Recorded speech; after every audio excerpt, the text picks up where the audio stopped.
Stonehendžas. Vienas ankstyviausių planetos statinių. Jis iškilo anksčiau net už piramides. Ir patenka į seniausių žmonijos paslapčių gretas.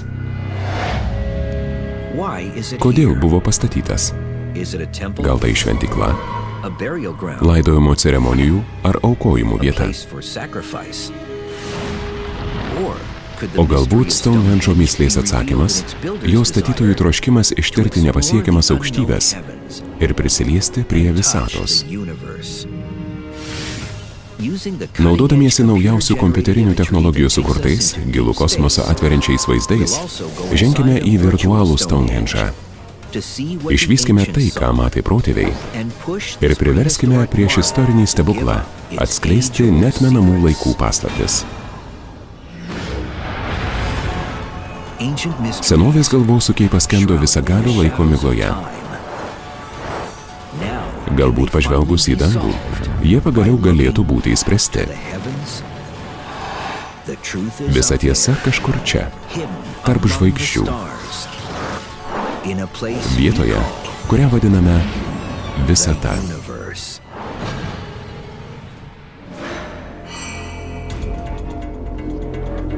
Paslaptingas akmenų ratas, vadinamas Stonehendžu, stovi lygumoje pietų Anglijoje, apjuostas 5000 mečių senumo žemės pylimu. Jo statyba truko 15 šimtmečių. Ją pradėjo akmens amžiaus žemdirbiai ir piemenys.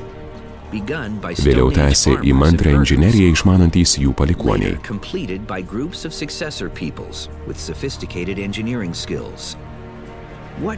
Kas juos skatino tuo užsiimti? Kas yra Stonehendžas? Manoma, kad jis milžiniška šventovė. Didingas monumentas Salisburio lygumoje, į kurią prieš 1000 metų galėjo atsikelti 1000 žmonių. Garbinti ko? Dievų? Įrašų nėra išlikę. Galime vertinti tik tai, ką matome, ir taip mėginti suprasti jo paskirtį.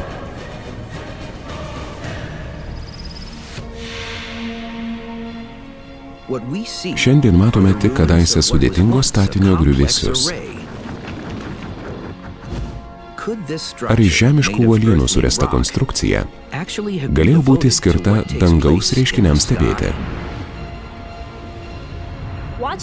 Kasdien patekanti ryški saulė, kylantis ir kas savaitę, kas mėnesį formą keičiantis mėnulis, turėjo stipriai kerėti stebėtoją. Gal jis buvo tuometis Hubble'o teleskopas? Pirmąją atsakymą užuominą galėtų duoti saulė.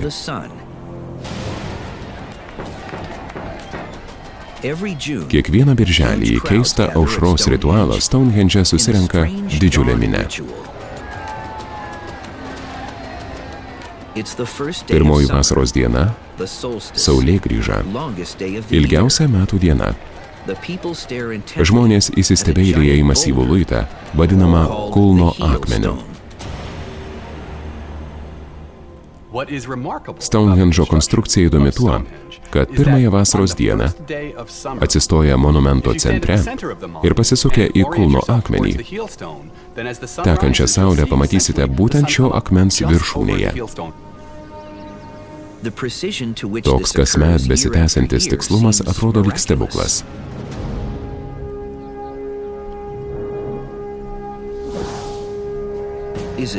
Ar tai tik atsitiktinumas? Ar vis dėlto senovės meistrai pastatė masyvų kulno akmenį į reikiamą vietą, norėdami pažymėti kasmetį saulės tekėjimą būtent šią dieną? Jis už rato ribų, nutolęs per 60 metrų nuo žiedo, 5 metrų aukščio, dar apie metrą žemėje, kad tvirtai stovėtų, sveria 35 tonas. Ar Stonehendžas – saulės šventykla su centriniu kulno akmeniu? Ar kiti akmenys taip pat sietini su saule? Šiandien monumentas apgriuvęs, o atsakymui gali būti svarbu tai, kaip didžiuliai luitai buvo išdėlioti pačioje pradžioje. Pagrindinį žiedą sudarė vertikalios plokštės su sunkiomis perdangomis. Šios sąramos, kaip ir kolonos, iš saloje randamo smiltainio, vadinamo sarseno akmeniu. Sarsenų rato skersmuo 55 metrai. Jį sudaro 30 akmenų, sveriančių nuo 2 iki 40 tonų. Vienas akmuo kaip visiškai pakrautas betonvežis. Galva neišneša, kaip tokią konstrukciją pavyko pastatyti.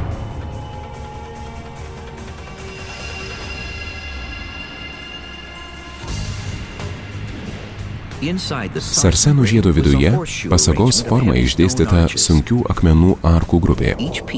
Kiekvienas akmuo sveria iki 100 tonų.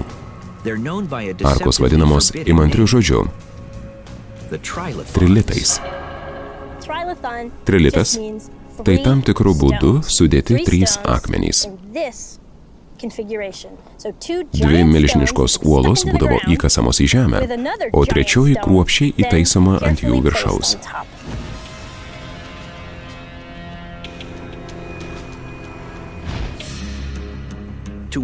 Jei norėtumėte atskleisti ryšį tarp akmenų ir kintančio saulės judėjimo danguje, jums tektų lankyti Stonehenge kasdien ištisus metus ir fiksuoti vaizdą kameromis iš 14 vietų. Naujausios kompiuterinės grafikos technologijos šiandien Stonehenge leidžia tyrinėti paprasčiau. Štai modeliuojama šiandieną vasaros saulėgrįžos dienos aušrą. Atitraukiame vaizdą, pakylame virš statinio, apžiūrime, kaip jis atrodo ir kur yra saulė. Paviršiumi keliauja šešėliai. Nuostabus vaizdas. Profesorius Jonas Filvokas vadovauja Indianos Bolo valstybinio universiteto Idea Lab institutui. Šis įkurtas vykdant $40 milijonų vertės programą, kuria siekiama kompiuteriais vizualizuoti tai, ko nesugeba išvelgti žmogaus akis. Galingos duomenų apdorojimo priemonės leidžia atidžiau apžiūrėti senovinį paminklą ir iššifruoti nebylių akmenų galvosūkį. Priartink sarsenų žiedą, pažiūrėkime į pagrindinį trilitą iš galo. Pralys tarp kolonų, pamėgink apsukti, gal pamatysim čia ką nors naujo. Archeologai kruopščiai išmatavo akmenis. Šie duomenys leidžia kompiuteriui sukurti tikslų virtualų Stonehenge, po kurį galima landžioti. Tikslesnio atkūrimo ir būti negali. Tikslus modelis, išdėstymas, duomenys taip pat tikslus.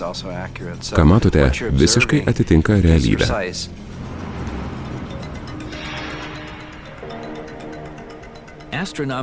Agentūros NASA surinkti duomenys padeda atkurti nuo akmenų matomą dangaus vaizdą. Tarsi patys ten stovėtumėte. Pakanka įvesti datą bei paros laiką. Ir elektroninė laiko mašina persikeliame į bet kurią praeities, dabarties ar ateities akimirką. Stebėti, kaip keičiasi saulės patekėjimo vieta kiekvieną mėnesį dabar juokų darbas. Gerai, įves kitą mėnesį, pažiūrėsim, kas nutiks. Kaip matai, čia saulė pateka tarp sarsenų. Pastatę virtualią kamerą Stonehenge centre, iš karto atkreipsime dėmesį į vieną dalyką. Akis prikausto horizontas. Šiuolaikinis žmogus retai kada jį pastebi.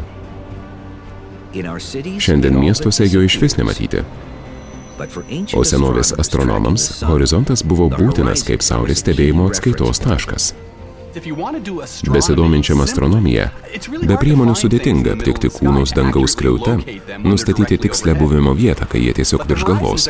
O štai horizontas puikus orientyras, padedantis tiksliai užfiksuoti ir išmatuoti kūnų judėjimą dangumi.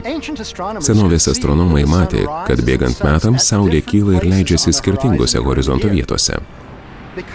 Žemės ašis pasvirusi, todėl žiemą šiaurinis pusrutulis nutolsta nuo saulės ir saulėtekis prasideda labiau į pietus nuo Stonehenge.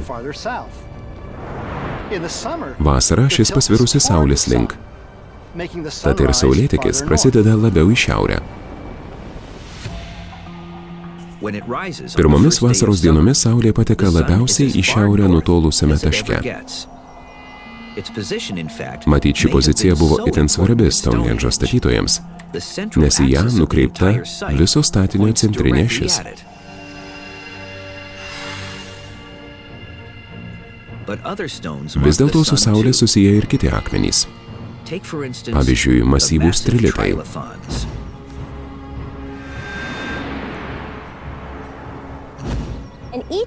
Pasirodo, kiekvienas jų skirtas įvykiui horizonte. Tarkim, jei pasisukčiau į vieną iš trilitų per pirmos vasaros dienos saulėlydį, pamatyčiau Saulę tarp kolonų, o jos spindulys ir durklas kirstų į patį monumento centrą, tiesiai ten, kur stoviu. Vasarą virš kulno akmens patekėjusi Saulė visuomet buvo pats svarbiausias ženklas. Su juo susijusios ir apeigų apraiškos, vadinamos alėja. Kasmet minia norinčiųjų tapti įvykio liudininkais žvelgia į šiaurės rytus išilgai senovinio kelio. Bet naujausi tyrimai rodo, kad esminis įvykis Stonehenge nutinka visiškai kitoje pusėje, visai kitą mėnesį.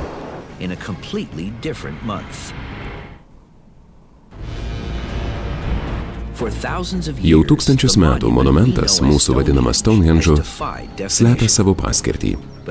Tačiau šiandien daugelis mano, kad jis ankstyvoji astronominė stebykla. Gal tai priešistorinė observatorija, susijanti religiją su visatos ciklais. Koks buvo jo statytojų tikslas? Kasmetis minios susirinkimas švęsti Saulės patekėjimo šiauriausiame taške pirmą vasaros dieną lyg ir liudija, kad šis įvykis čia visad buvo svarbus. Tačiau naujausi tyrimai šią teoriją paverčia niekais. Panašu, kad žyniai švenčiausius ritualus atlikdavo visai kitoje pusėje. 2011 metais skenavimas moderniu lazeriu atskleidė naujų faktų apie sarsenų ratą. Regis sarsenų akmenys buvo apdoroti taip, kad įžengus į kompleksą gražiausiai atrodytų iš šiaurės rytų, o ne iš kitų pusių. Kas nutinka žiūrint į priešingą pusę? Saulė už mūsų. Akmenys šešėlius meta pirmyn. Argi Stonehenge'o statytojai, Saulės garbintojai galėtų mums siūlyti nusisukti nuo galingosios deivės? O gal minios žmonių ne tik žiūri į netinkamą pusę, bet ir susirenka čia ne tą dieną? Su Saulėgrįža. Pasukime laiką į priekį. Pusmetį Saulė tekėjo ir leidosi, ir štai ta akimirka, kai jie vėl atsiranda tiesiai prieš mus. Tai nutinka gruodį, pirmąją žiemos dieną, ir stebime ne saulėtekį, o saulėlydį. Tebestovi tik viena didžiausio trilito kolona. Tačiau senovėje jis įrėmindavo kvapą gniaužiant įvykį. Gal ypač buvo garbinamas nuostabus žiemos saulėlydis? Tarkim, užsukate į bažnyčią. Juk įžengę neatsigręžite tam, kad už savęs pamatytumėte altorių. Šventovė yra prieš jūs. Tad remdamiesi tą pačią logiką, turėtumėte tikėtis sakralaus įvykio Stonehenge'e lygiai taip pat pietvakariuose. Nauji atradimai paneigia pradines prielaidas. Jei žiemos saulėlydžiai buvo tokie svarbus, kokias dar visatos paslaptis slepia Stonehenge'as? Norėdami rasti atsakymą, turėtume išeiti lauk iš daugiausia saulėtekius ir saulėlydžių žyminčių akmenų. Pagrindinio sarsenų žiedo išorėje stačiakampiu sustatyti 4 kertiniai luitai. Toks išdėstymas verčia manyti, kad jie atlieka tam tikrą funkciją. Bet kokią? Pažvelgę į menamos stačiakampio ilgasias kraštines, pamatysite, kad jos eina visai greta sarsenų statinio. Šiandien tėra išlikę 2 kertiniai akmenys, bet jeigu jie būtų 4 stovėdami viename kampe, išilgai galėtumėte matyti kitą. Norėdami įminti kertinių akmenų paslaptį, grįžtame į kompiuterinę laboratoriją. Paslinkime virtualią kamerą už vieno iš kampinių luitų ir nukreipkime ją iš ilgai ilgosios stačiakampio kraštinės į kitą. Pakeiskime dieną į naktį ir staiga pamatysime mėnulį. Jam leidžiantis, ant tolumoje matomo akmens pradeda skleistis paslapties šydas. Kertiniai akmenys gali žymėti keistą mėnulio judėjimą. Mėnulis per mėnesį padaro tą patį, ką Saulė per metus. Keliauja į šiaurę ir į pietus. Mėnulis šiaip nekeliauja horizontu pirmyn ir atgal. Mes tiesiog stebime kasdienį jo tekėjimo ir laidos vietos pasikeitimą. Ciklas pirmyn atgal kartojasi kiekvieną mėnesį. Kertiniai akmenys žymi mėnulio padėtis, o kiti Saulės judėjimą. Todėl dalis mokslininkų dabar mano, kad Stonehendžas turi dvejopą paskirtį. Nuo pat pradžių jis buvo arba observatorija, arba šventykla, arba monumentas, skirtas Saulės ir mėnulio judėjimui horizonte žymėti.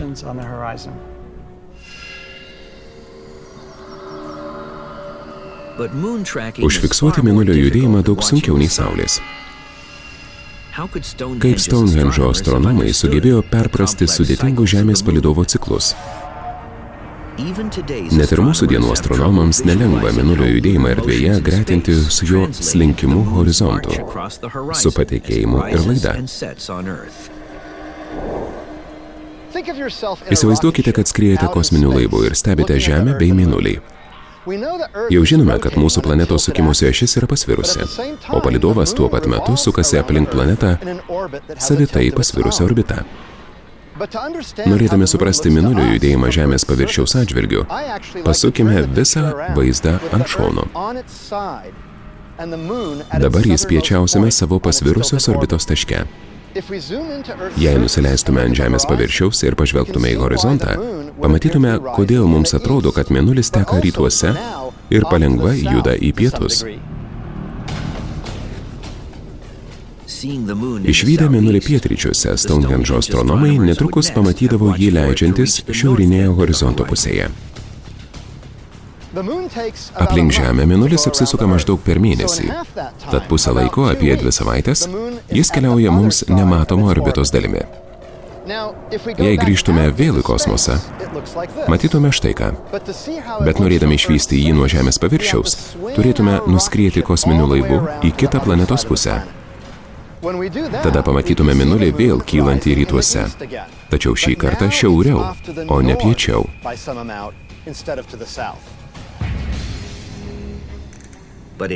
Atrodo, kad statydami akmenis Stonehendžo kūrėjai taip pat įminė subtilę mėnulio judėjimo pasikeitimų paslaptį. Įdomu, kad pasikeitimų ciklas trunka 18 ir 61 metų. Taigi maždaug 9 metus mėnulis pateka vis arčiau ten, kur leidžiasi, o per kitus 9 atitolsta.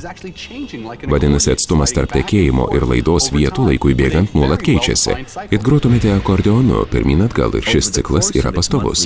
Kas mėnesį apskrydama Žemę, mėnulis galiausiai atsidurs labiausiai į šiaurę ir pietus nutolusiuose taškuose, o vėliau ir mažiausiai nutolusiuose. Iš viso 4 kraštutinėse pozicijose. Akivaizdu, kad būtent jie Stonehendžo statytojai ir pažymėjo akmenimis. Sąsajos su mėnuliu atrastos 61-aisiais. Bostono universiteto astronomui Geraldui Hawkinsui atlikus pirmosius Stonehendže menamų linijų kompiuterinius skaičiavimus. Jo atradimai senovinius griuvėsius pavertė žmonijos troškimo pažinti visatą simboliu. Hawkinso išvados prieštaringos, tačiau daugelis mokslininkų vis dar vertina kruopštų jo darbą. Nemanau, kad kas abejotų jo tyrimų ir skaičiavimų sąžiningumu. Be abejo, kai kurie skaičiavimai buvo pakartoti, bet ne kitų, o vėl paties Hawkinso.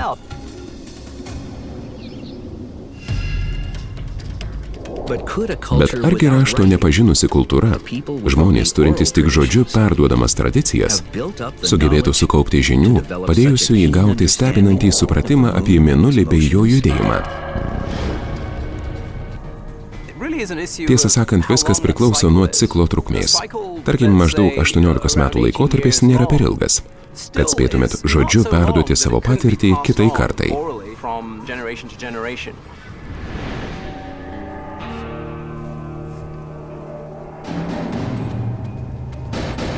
18 ir 61 mėnulio ciklo metų.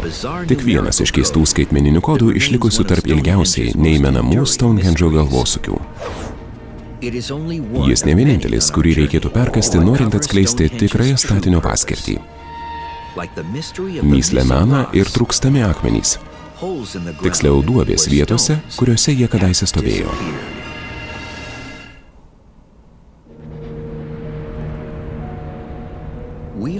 Stonehendžo statytojus ir mus skiria daugiau kaip 5000 mečiai. Kaip galėtume perprasti jų tikrasias užmačias, jei jos įgyvendintos daug anksčiau, nei modernusis mokslas pradėjo pažinti visatos prigimtį? Senovės britų pasiekimai stulbina. Bet ar iš Stonehendžo liko pakankamai, norint sužinoti visą tiesą? Mes matome vos pusę ar mažiau kadaise stovėjusio Stonehendžo.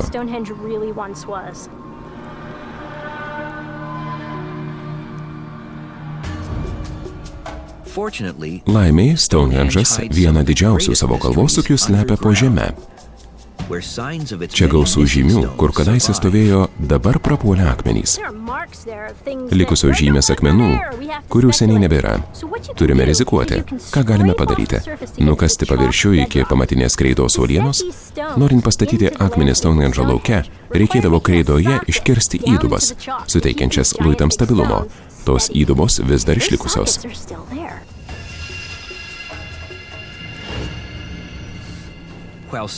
Vienose įdubose buvo įstatyti dideli akmenys, kitose šimtai medinių polių. Gal jie buvo astronominiai žymekliai?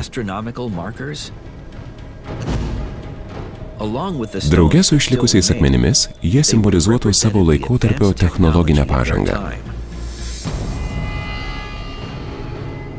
Šiuolaikinė pažangi technologija Kalifornijos dykumoje ateities kartoms galbūt irgi bus mįslė. Prabėgus 5000 mečiams nuo dabar ir prapuolus visai informacijai, ką žmonės apie tai galvotų? Oho, tik pažiūrėkite šitą daiktą, nuostabu. Bet kas tai? Įsivaizduoju, kad ateities archeoastronomai kaip mat iškeltų hipotezę apie apeigų vietą.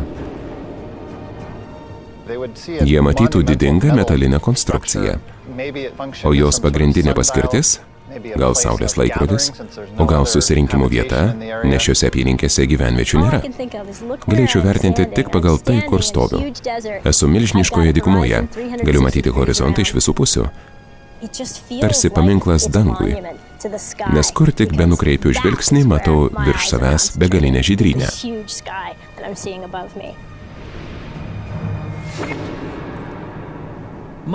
Šiuolaikiniai astronomai, žinoma, suprastų iš karto.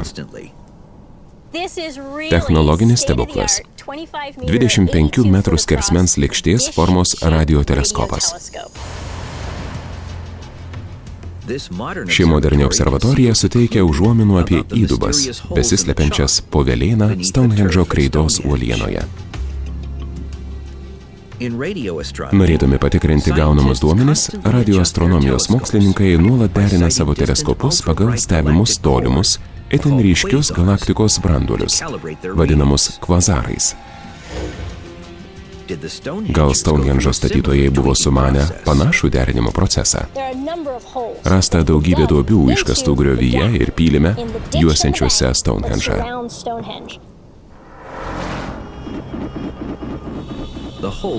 Skylės daugiausia buvo skirtos mediniams stulpams. Juos perkelti lengviau nei masyvius akmenis. Įdomiausia tai, kad jos aptiktos reikšmingose Stonehendžo taškuose. Saulės tekėjimo per vasaros saulėgrįžą ruože, saulės laidos žiemos saulėgrįžos dieną zonoje. Neįtikėtinas sutapimas. Taigi, kam šitos duobės? Nenustepčiau, jeigu jos buvo skirtos vidinių ir išorinių monumento žymeklių vietoms patikslinti.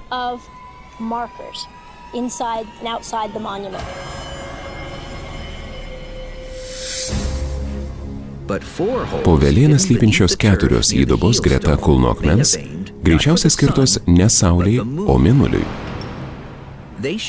Jos atskleidžia, kaip Stonehendžo statytojai mėgino rasti vietą mediniam stulpui, žyminčiam Mėnulio tekėjimą labiausiai į šiaurę nutolusiame horizonto taške.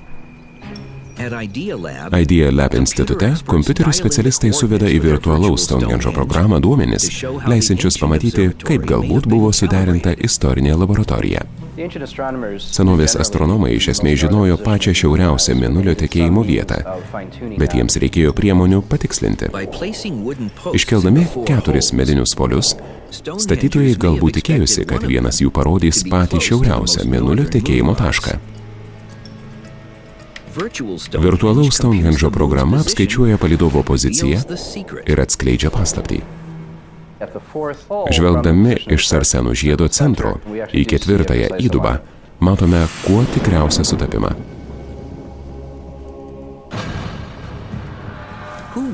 Kas buvo tie žmonės, akivaizdžiai pasiryžę sekti Saulę ir Mėnulį? Prisiminkime, kad tuo metu senąjį akmens amžių keitė naujasis, o pagrindinis naujo amžiaus skiriamasis bruožas tai, jog žmonės pradėjo gyventi sėsliai. Jie apsistojo vienoje vietoje ir ėmėsi žemdirbystės. Būtent pirmieji pusiau klajokliai žemdirbiai bei piemenys ir pradėjo Stonehendžo statybą. Jie iškasė žiedo formos griovį su pylimu prieš 3000 mečius prieš mūsų erą, o gal ir anksčiau. Šiaurės rytuose paliktas tarpas nukreiptas į vasaros saulėtekį. Per kitus 1500 metų palikuonių gentys statė, visaip dėliojo ir perdėliojo masyvius akmenis, kurių likučių galime pamatyti ir šiandien.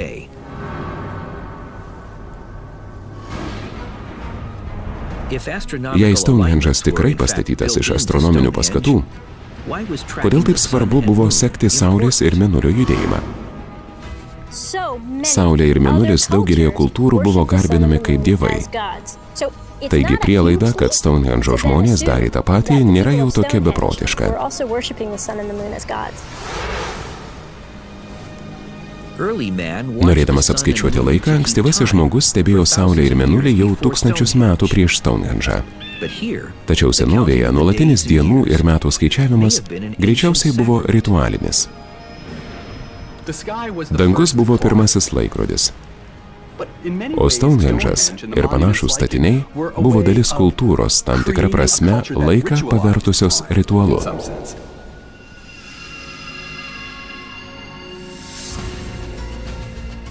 15 amžių Stonehendžo kūrėjai kasė duobes, vilko akmenis, stumdė juos aplink, pridėdavo papildomų, kai kuriuos pašalindavo. Ar buvo ši vieta senovės astronomų buveinė? O gal slapto seniai pamiršto religinio kulto, išpažinusio tikėjimą mokslų vieta?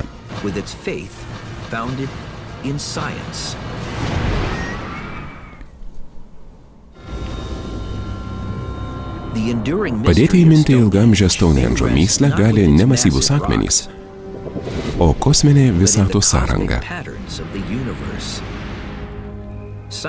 Taip tiksliai prie Saulės ir Mėnulio priderintos žvilgsnio linijos tarp akmenų leidžia spėti, čia buvo senovinė observatorija. Ar sugebėjo tais laikais, kai kultūrose dominavo keisti dievai bei prietarai, Stonehendžo žemdirbiai ir piemenys padaryti pirmuosius žmonijos mokslinius atradimus? Žemdirbystė buvo ir technologija, tačiau neatsiejama nuo tam tikro mistikos religijos pajautimo, tikėjimo, kad pasodinus sėklas į žemę prabunda šventosios jėgos. Todėl teigti, kad viskas, kas čia vyko, buvo susiję tik su religija, būtų klaidinga. Lygiai taip pat, kaip sakyti, jog viskas susiję tik su ankstyvuoju mokslu. Tuometėje kultūroje šių dalykų atskirti negalima. Rašytinių šaltinių neišliko, tad akmenys vieninteliai monumento sąsajos su visata liudininkai. Šiandien astronomus laikome mokslininkais, stebėtojais, mėginančiais tiksliais instrumentais įminti kosmoso paslaptis. Ar paveldėjo jie ką nors iš senovės astronomų ir jų akmenų? Turint galvoje 5000 mečių senumo technologiją, statiniai įrengti labai tiksliai. Tai viena priežasčių, kodėl dalis jų vis dar stovi ir šiandien. Jie buvo puikiai sustatyti. Vis dėlto kiek tikslus šis kruopščiai sustatytas monumentas. Saulės ir Mėnulio žvilgsnio linijų tarp Stounhendžo akmenų tikslumas maždaug 1 laipsnis. Mes, astronomai, naudojamės gudrybę 1 laipsniui danguje nustatyti. Ištieskite ranką prieš save ir iškelkite mažąjį pirštą. Žiūrėdami į jį ir matysite, kokio maždaug pločio yra 1 laipsnis. Ir Saulė ir Mėnulis yra 0,5 laipsnio dydžio. Taigi mažasis pirštas apytiksliai 2 platesnis už šiuos dangaus kūnus. Mūsų dienomis tikslumui keliami daug didesni reikalavimai. 1 laipsnis prieš 5000 mečius. Tokiame statinyje matyt buvo nedidelė paklaida. Tačiau šiandien objektų vietą danguje nustatome arksekundės tikslumu.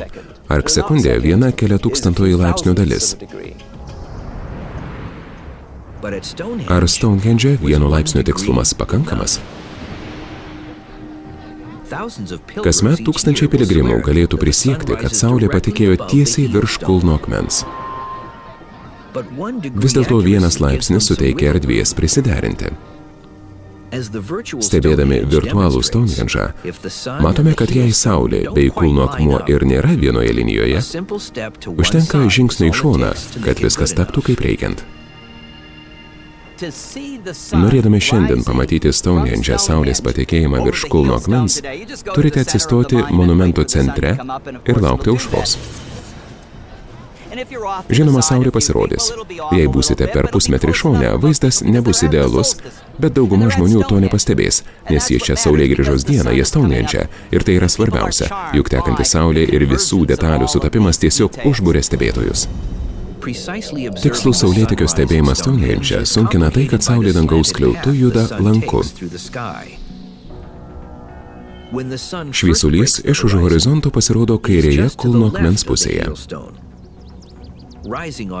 Kildama kreive, Saulė pasislenka aukštyn ir dešinėn, kol galiausiai atsiduria virš luito it golfo kamuoliukas ant stovelio. Toks sutapimas trikdo tyrinėtojus, teigiančius, kad dabar kulno akmuo pasviręs į priekį, esą anksčiau buvęs aukštesnis. Be to, kompiuterinėje simuliacijoje, grįžę į saulėgrįžos rytą prieš 5000 mečius, pamatysime, kad Saulė pateka dar labiau kairėje. Ar iš tiesų tai verčia abejoti Stounhendžo tikslumu? Dauguma žmonių nė nenutuokia, kad kulno akmuo beveik užtikrintai turėjo porininką. Jis dar vienas iš trūkstamų monumento akmenų. 1979-aisiais, kasant tranšėją vietiniai telefono linijai, aptikta įduba kreidoje. Statybininkams teko palaukti, kol kasinėjimus baigs archeologai. Tai buvo atskleista ilgaamžė Stounhendžo paslaptis. Atradimas gali padėti įspręsti dėl monumento tikslumo sumaištį keliančius nesutarimus. Nesame visiškai tikri, kad stovėjo 2 akmenys, tačiau tikimybė didelė, ypač turint galvoje simetriškumą. Jei būtų buvę tokie simetriški luitai, vidurvasario Saulė patekėtų būtent viduryje tarp jų.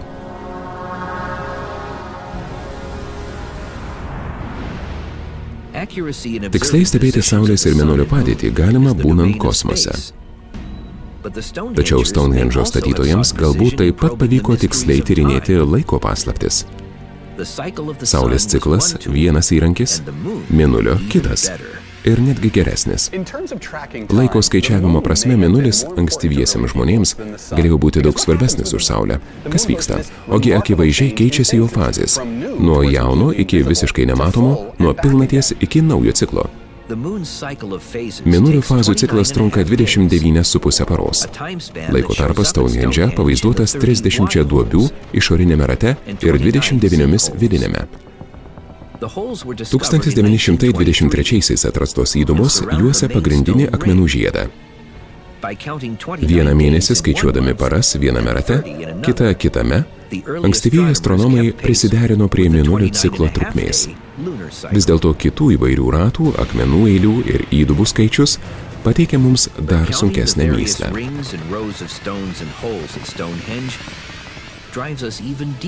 Kam skirti 19 akmenų puslankyje? Kodėl 56 įdubos didžiajame apskritime? Galbūt šie skaičiai slepia senovinį kodą, galinti padėti prognozuoti visatos ateities įvykius.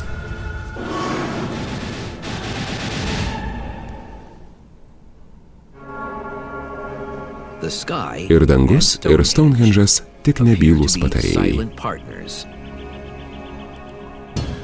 Naudojimo instrukcijų nėra, nes statytojai dar neturėjo rašto. Ir vis tiek jie mums galėjo palikti slaptą, skaičiais užkoduotą astronominį pranešimą. Atkreipkite dėmesį į 4 akmenų bei įdubų grupių skaičius – 19, 29, 30 ir 56. Ką galėtų reikšti šie skaičiai? Šie skaičiai apibrėžia periodiškumą, kuris gali būti siejamas tik su vienu unikaliu astronominiu objektu – Mėnuliu. – 29 ir 30 įdubų ratai simbolizuoja Mėnulio mėnesį, o 19 mažų mėlynų akmenų didžiajame Sarsenų žiede jau seniai žinoma Metono ciklą. Tarkim, šiemet pilnatis Liepos 4. Kągi, kitais metais Liepos 4 Mėnulis nebus pilnas, bus kitos fazės. Norėdami vėl pamatyti pilnatį Liepos 4, turėsite luktelėti 19 metų. Tai ir yra Metono ciklas. Vis dėlto Mėnulio judėjimų grįsto šifro paslaptis Stonehenge gilesnė. Dar vienas skaičius slepiasi dideliame išorinėme, išgluminančių obrio duobių suformuotame rate. Duobės pavadintos Džono Obrio vardu. Jis 17 amžiuje vienas pirmųjų pastebėjo šias keistas įdubas išorinėje akmeninio Stonehenge'o rato pusėje. 56 įdubos vienodu atstumu viena nuo kitos, iškastos tobulų apskritimu palei pylimo griovio kraštą. Skylių skaičius 56 paskatino galbūt prieštaringiausią Stonehenge'o teoriją. Kai kurie mano, kad jos buvo astronominio skaičiuotuvo dalis, kad 56 duobės naudoto žymėti 18 ir 60 metų ciklui bei 56 metų ciklui reikalingam Mėnulio užtemimų prognozei. Ką bendro turi Stonehenge'o 56 ir užtemimų prognozė? Jei šis skaičius priskirtas Mėnuliui, jis privalo būti susijęs su pilnatimi, nes kitų fazių Mėnulio užtemimas neįmanomas. Įsivaizduokite, Žemė čia, o Saulė čia. Pilnatis matoma, kai Mėnulis atsiduria kitoje Žemės pusėje Saulės atžvilgiu. Taigi jis turėtų atsidurti čia. O kai Mėnulis, Žemė ir Saulė išsirikiuoja vienoje tiesėje, mūsų planeta meta šešėlį ant palydovo ir stebime Mėnulio užtemimą. Stonehenge'o užtemimų skaičiuotuvas su 56 obrio įdubomis galėjo veikti štai taip. Pasibaigus vienam Mėnulio užtemimui, kildavo klausimas, kada vyks kitas. Po 19 Metono ciklo metų danguje vėl patekėdavo pilnatis, tačiau šiek tiek kitoje vietoje. O kada Mėnulis bus ne tik pilnas, bet ir užtems, tai yra išsirikiuos vienoje linijoje su Žeme ir Saule. Reikšminis skaičius ne 19 ir ne 56. o 18 ir 61/100. Per tiek metų Mėnulio tekėjimo pozicija pasislenka į vieną pusę ir grįžta atgal. Taip galima ne tik fiksuoti jo judėjimą, bet ir nuspėti artėjantį paslaptingą užtemimą. Per visišką užtemimą Mėnulis nusidažo ryškia oranžinė ar net raudona kraujo spalva. Toks vaizdas ne tik smarkiai stebindavo, bet ir baugindavo ypač senovėje Mėnulį garbinusius žmones. Beraščiai Stounhendžo šeimininkai nemokėjo susidoroti su trupmenomis. 18 ir 61/100 neįveikiamas uždavinys. Ir štai čia padėjo 56 Obrio įdubos. Be to, 56 tai 19, 18 ir 19 suma. Tad dalijant 56 Obrio duobes į 19, po to 18 ir vėl 19 metų, metinė skaičiavimo paklaida vidutiniškai tesudaro mažiau nei pusę nuošimčio nuo 18 ir 61/100. Skaičiaus būtino nustatyti tikslę Mėnulio poziciją horizonte ir nuspėti bauginančius galimus jo užtemimo periodus. Fizinių ar rašytinių įrodymų nėra, tad Stounhendžo sąsaja su užtemimu nėra plačiai pripažįstama. Skeptikai įsitikinę, kad tokios skaitmeninės užuominos kaip Obrio įdubos nieko vertos. Na, 56 tiek ar tiek, kažkiek vis tiek jų turėjo būti. Turiu galvoje, kad 56 tiesiog tiek, kiek gavosi. O gal mes pernelyg pervertiname Stounhendžo astronomus? Ar šis monumentas tikrai buvo šventovė observatorija? Kol neaptiksime rašytinio tos eros palikimo, jeigu iš vis aptiksime, arba kol nesukursime laiko mašinos, tol nebūsime užtikrinti. Tokia tikimybė nepaneigia stulbinamos išvados, kad senovės šamanai galėjo būti astronomais, o Stounhendžas jų observatorija. Prieš 5000 mečius pasiektas stebėjimo lygis, vienintelis toks pasaulyje dar beveik 20 šimtmečių. Turbūt jie pirmieji sugebėjo pavaizduoti Saulės judėjimą keičiantis sezonams. Pirmieji apskaičiavo ilgalaikius Mėnulio ciklus ir galbūt net pirmieji pradėjo prognozuoti užtemimų laiką. Ir jei tai tiesa, Stounhendžo statytojai tapo pirmaisiais žmonijos kosmoso mokslininkais, pradėjusiais istorinius visatos tyrinėjimus. Tekstą vertė Andrius Karazinas, skaitė Marijus Žiedas, įgarsinta LRT.